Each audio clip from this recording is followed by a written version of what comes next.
നിയമങ്ങൾ കാറ്റിൽ പറത്തി കട്ടപ്പന കറുവാക്കുളത്ത് അനധികൃത പാറമടയുടെ പ്രവർത്തനം. നാട്ടുകാർ നിരന്തരം പരാതി നൽകിയിട്ടും ദിവസേന പൊട്ടിച്ചു കടത്തുന്നത് 100 ലോഡിലധികം പാറയാണ്. മൈനിങ് ആൻഡ് ജിയോളജി വകുപ്പും റവന്യൂ വകുപ്പും പലതവണ നൽകിയ നിരോധന ഉത്തരവ് വെറും പേപ്പർ മാത്രമായി മാറി. കട്ടപ്പന മുനിസിപ്പാലിറ്റിയിലെ മേട്ടുക്കുടിയിൽ പ്രവർത്തിക്കുന്ന അനധികൃത പാറമടയാണിത്. മൈനിങ് ആൻഡ് ജിയോളജി 3 മാസം മുമ്പ് സ്റ്റോപ്പ് മെമ്മോ കൊടുത്ത പാറമടയാണ് നിർബാധം ഇങ്ങനെ ഇവിടെ വീണ്ടും വീണ്ടും പ്രവർത്തിക്കുന്നത് എന്നുള്ളതാണ് ഏറ്റവും പ്രധാനപ്പെട്ട കാര്യം.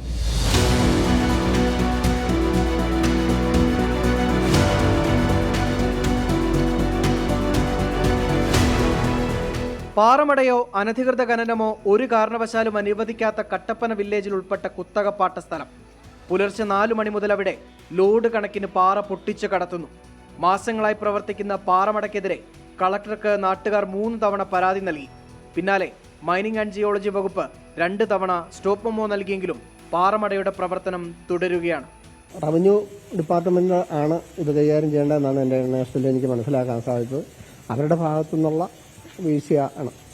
കാരണം അവരാണ് ഇതിന് മുൻകൈയെടുത്ത് ഇത് പരിഹരിക്കേണ്ടത്. കാരണം ഇതിനു മുമ്പും ഇങ്ങനെയുള്ള പാറമടയായിട്ടുള്ള ബന്ധപ്പെട്ടുള്ള കാര്യങ്ങളെക്കുറിച്ചൊക്കെ നമ്മൾ അന്വേഷിച്ച സമയത്ത് നമുക്ക് മനസ്സിലാക്കാൻ സാധിച്ച കാര്യം ഏറ്റവും പ്രധാനമായിട്ട് റവന്യൂ വകുപ്പാണ് ഇത് കൈകാര്യം ചെയ്യുന്നത്. അതിൻ്റെ ലൈസൻസ് മറ്റു കാര്യങ്ങൾ കൊടുക്കുന്നതും അതിനെ നടത്തണോ വേണ്ട തീരുമാനിക്കുന്നതും റവന്യൂ വകുപ്പാണ്. ഏലത്തോട്ടത്തിൽ കുളം നിർമ്മിക്കുകയാണെന്ന് നാട്ടുകാരെ വിശ്വസിപ്പിച്ചാണ് പാറ ഖനനം. സമീപത്തുണ്ടായിരുന്ന മറ്റൊരു പാറമട നാട്ടുകാരുടെ പരാതിയെ തുടർന്ന് നേരത്തെ പൂട്ടിയിരുന്നു. ഇതോടൊപ്പം ഇടുക്കിയിൽ തങ്കമണി, ഉപ്പുതോട്, കാഞ്ചിയാർ, ചതുരംഗപ്പാറ, പാറത്തോട്, വാഗമൺ, ഏലപ്പാറ എന്നിവിടങ്ങളിലും അനധികൃത പാറഖനനം നടക്കുന്നതായി കളക്ടർക്ക് ജില്ലാ ജിയോളജിസ്റ്റ് റിപ്പോർട്ട് നൽകിയിട്ടുണ്ട്. സംഭവം സംബന്ധിച്ച് പോലീസ് സ്പെഷ്യൽ ബ്രാഞ്ചും റിപ്പോർട്ട് കൈമാറിയിട്ടുണ്ട്. രാഹുൽ വിജയൻ, 24 ഇടുക്കി.